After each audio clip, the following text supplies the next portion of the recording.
आज हम डिस्कस करेंगे ऑब्जेक्टिव्स ऑफ एनवायरमेंटल साइंस, जो कि एग्ज़ाम के पॉइंट ऑफ व्यू से एक इम्पॉर्टेंट टॉपिक है, तो इसलिए इस टॉपिक को आज मैं डिस्कस कर रहा हूँ। तो स्टार्ट करते हैं एनवायरमेंटल साइंस में हमारा आज का वीडियो लेक्चर। तो उससे पहले इसको इंट्रोड्यूस कर लेते हैं। What about the environmental science? Environmental science is the scientific study of the environmental system and the status of change in the organism. These things which are surrounding by us that also a part of environment. ठीक है, यानी कि हमारे चारों तरफ जो भी चीज़ें हैं वो क्या है, एनवायरनमेंट का पार्ट है। जैसे कि हम बायोस्फीयर की बात करें, लिथोस्फीयर की बात करें, ये थोड़ा टिपिकल हो जाएगा। सिंपली हम कह लेते हैं हमारे चारों तरफ जो भी सराउंडिंग में जो भी चीज़ें अवेलेबल हैं, चाहे पेड़ हैं, पौधे हैं, पहाड़ हैं, ठीक है, तो वो सारी चीज़ें क्या है, हमारे एनवायरनमेंट का पार्ट है।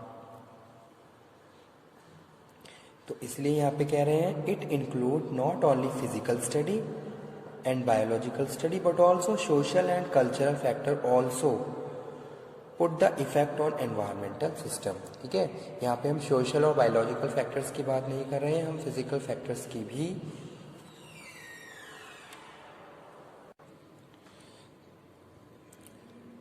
Objectives of environmental science: creative the awareness of environmental problem among the people.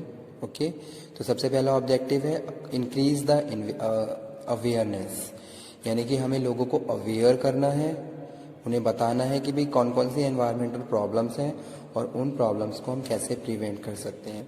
तो हमारा जो फर्स्ट ऑब्जेक्टिव है एनवायरमेंटल साइंस को स्टडी करने का वो है creative the awareness of environmental problem among the pupil. Awareness about biological and environmental problems, organism, ecological factors. With the help of awareness environmental aspect, pupil can easily find out the reason which affects surrounding. Okay. Second है imparting basic knowledge about the environment, its problem. In this way, pupil can easily determine what are the cause, effect our environmental system.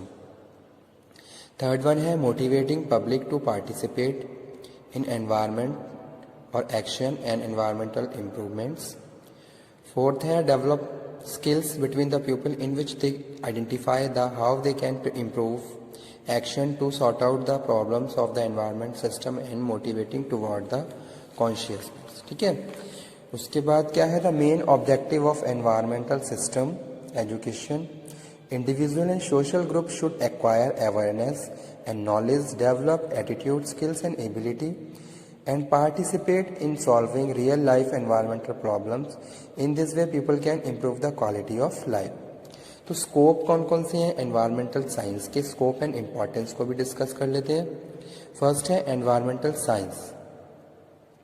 It deal with scientific study of environment, air, water, soil and land, and change on organization and environmental damage. This is happen as a result of human interaction with the environment. Second है environmental engineering. It deal with the study of technical process involved in the protection of environment.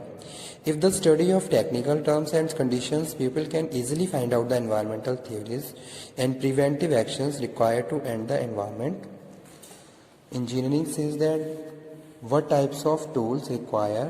Okay, next है environmental management. Environmental management promote the view physical, social and economical environment. It the company and organization function also the help to environmental study, help in the better understanding and manage their things which are surrounding in the environment. It is primary responsibility of the person to manage their things which are required to atmosphere management function and at management action determination. How your environment to be managed, use of the audiovisual programs, presentations. ठीक है, एक तरीके से यहाँ पे भी ये बात कर रहे हैं कि पहली चीज़ तो एनवायरमेंटल साइंस क्या है, एज अ हम इसको it deal with scientific study, scientific study की बात कर रहे हैं।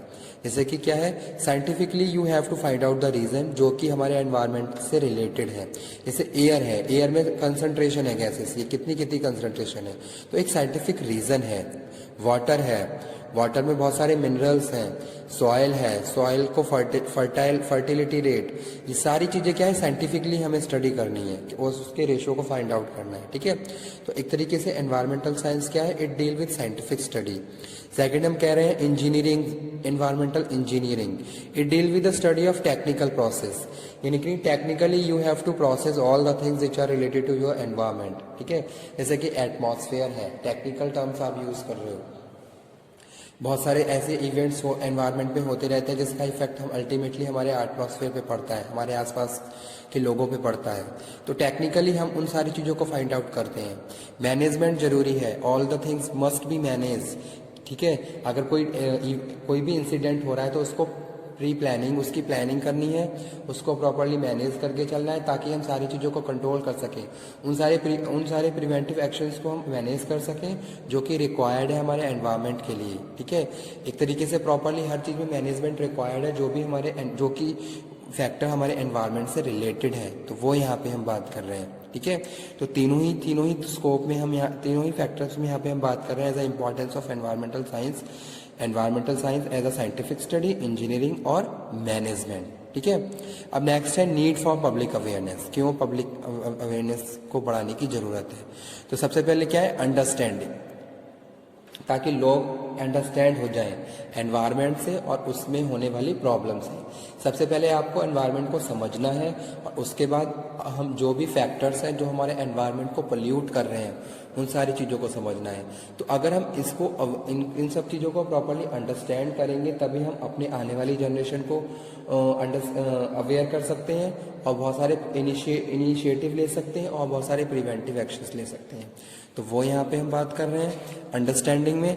तो वही चीज़ यहाँ पे लिखी हुई है, in the society people are living together in different way, all the things are different such as their living status like dislike, social factor, cultural factors, physiological factors. It is must be aware about the surrounding in which we are living.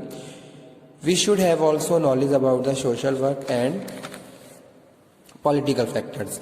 Next हम बात कर रहे हैं education. Environmental education promote the people about environmental factors, proper utilisation of resources, correcting action plan, help in study about the environmental system and people can better understand about its positive and negative terms. यानी कि आपको जो second है need वो क्या है, education. You have to provide from primary level to upper level, हर level पे आपको एनवायरमेंट नॉलेज अपने लोगों को प्रोवाइड करवानी है।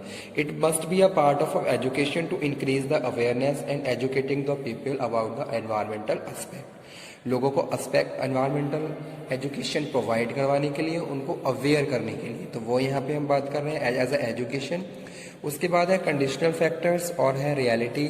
तो ये सारी चीज़ें जो की कंडीशंस हैं, it is must aware about the environmental system knowledge. We can say that environmental education, because environmental knowledge creates a understanding among the people in both of aspect, positive and negative. तो सारे factors आपको पता होने चाहिए। उसके बाद क्या है, reality, peoples are aware about the environmental system if they have optimum knowledge and having no of the aspect of environmental society. Okay, तो एक तरीके से भाई हम यहाँ पे जो कह रहे हैं कि भाई need of environmental, need for public awareness, तो अंडरस्टैंडिंग होनी चाहिए, अवेयरनेस होनी चाहिए, एजुकेटेड होनी चाहिए, इम्पार्टिंग द नॉलेज होनी चाहिए, लोगों को आपको अवेयर करना है, ठीक है। अब अगर हम बात करते हैं हमारे इंडिया की, तो इंडिया में बहुत सारे लोग क्या हैं, रूरल एरिया से बिलोंग करते हैं, ठीक है। तो वहाँ पे हमें क्या करना है, जो भी लोग हैं यानी कि हमारे जो भी जनता है उसको अवेयर करना है ताकि बहुत सारे प्रिवेंटिव एक्शन ले सकें। आज के टाइम में बहुत सारी ऐसी प्रैक्टिसेस हो रही हैं जिसकी वजह से हमारा एनवायरनमेंट पोल्यूट हो रहा है, जैसे कि इंडस्ट्रियलाइजेशन को बढ़ाया जा रहा है, ठीक है। अब आपने देखा होगा इंडस्ट्रियलाइजेशन ग्रेजुअली हो रहा है लेकिन पॉपुलेशन बहुत स्पीडली बढ़ रही है। एक इंफ्रास्ट्रक्चर रेडी करने के लिए हम क्या कर रहे हैं, सारी चीज़ों को ख़त्म कर रहे हैं, जबकि हमें पता है कि वो नेचुरल चीज़ें हमारे लिए कितना इम्पॉर्टेंट है। जो हमारे पास नेचुरल रिसोर्सेज हैं उनको हम ओवर यूटिलाइज कर रहे हैं, ओके। और हमारा जो इकोसिस्टम है उसमें आपने देखा होगा बहुत सारे ऐसे फैक्टर्स हैं जो हमारे इकोसिस्टम को इन्फ्लुएंस करते हैं, तो वो सारी चीज़ें यहाँ पे हम बात कर रहे हैं। तो ये सारी चीज़ें हमें तभी प्रॉपरली हम लोगों को अवेयर कर सकते हैं अगर हमने उनको प्रॉपरली स्टडी करवाया, ठीक है। तो किस तरीके से, as a understanding, knowledge, education. तो ये सारे क्या है, फैक्टर्स हैं जो हमें क्या करने हैं, अपने लोगों के साथ शेयर करने हैं, उनके लाइफ का एक पार्ट बनाना है, और इसके हिसाब से हम क्या करें, लोगों को अवेयर कर सकते हैं। ठीक है, जैसे कि एजुकेशन है, एजुकेशन आज के टाइम में मोस्ट इम्पॉर्टेंट फैक्टर बना हुआ है। आपने देखा होगा प्राइमरी से अपर लेवल तक एनवायरमेंटल नॉलेज को या एजुकेशन को बहुत ज़्यादा ज़रूरी कर दिया गया है। क्यों? ताकि लोग किसी भी फील्ड से बिलोंग करें, किसी भी एरिया से बिलोंग करें, किसी भी स्पेशलाइजेशन में हो, लेकिन उनके पास बेसिक एनवायरमेंटल नॉलेज होनी चाहिए, ताकि वो अपने हैंड पे कुछ प्रिवेंटिव एक्शन ले सकें, कुछ इनिशिएटिव ले सकें एनवायरमेंटल प्रोटेक्शन के लिए, और हमारा जो भी एनवायरनमेंट है, एटमॉस्फेयर है, उसको पॉल्यूट होने से रोक सकें। ठीक है, तो वो यहाँ पे हम बात कर रहे हैं एज ए एजुकेशन। तो एजुकेशन में यहाँ पे हम बात कर रहे हैं अब एजुकेशन के साथ साथ बहुत सारे सेमिनार, बहुत सारे कॉन्फ्रेंस, बहुत सारे प्रोग्राम्स की भी यहाँ पे हम बात कर रहे हैं, जो हम अटेंड करते हैं, जो हम कंडक्ट करते हैं, ताकि हम लोगों को अवेयर करें। साथ के साथ गवर्नमेंट ने भी बहुत सारी रेगुलेशन, रूल्स, पॉलिसी बनाई हुई हैं, जिन पे हम काम कर रहे हैं। बहुत सारी कमिटीज़ हैं जो ये इन सब चीज़ों पे काम कर रही हैं, और जो लोग हैं उनको अवेयर कर रहे हैं। ठीक है, तो आज का टॉपिक हमारा यही था, जिसमें हमने डिस्कस किया about the objectives of environmental science. क्या क्या ऑब्जेक्टिव थे। तो स्टूडेंट, ये टॉपिक क्या है, एग्जाम के पॉइंट ऑफ व्यू से भी इम्पॉर्टेंट है, तो आप इस टॉपिक को मार्कअप कर लीजिए और इसको बहुत अच्छे से प्रिपेयर कर लीजिए। और किसी भी टॉपिक में अगर कोई प्रॉब्लम हो, किसी भी सब टॉपिक में कोई प्रॉब्लम हो, तो आप द्वारा उसको डिस्कस कर सकते हैं। ठीक है, तो आज का लेक्चर हम यहीं पे फिनिश करते हैं, और उसी के साथ हम अपने नेक्स्ट लेक्चर में हमारा नेक्स्ट टॉपिक डिस्कस करेंगे। अब हम स्टार्ट करेंगे एनवायरमेंटल प्रोटेक्शन एक्ट, यानी कि एनवायरमेंटल साइंस में जो इम्पोर्टेंट एक्ट हैं उनको डिस्कस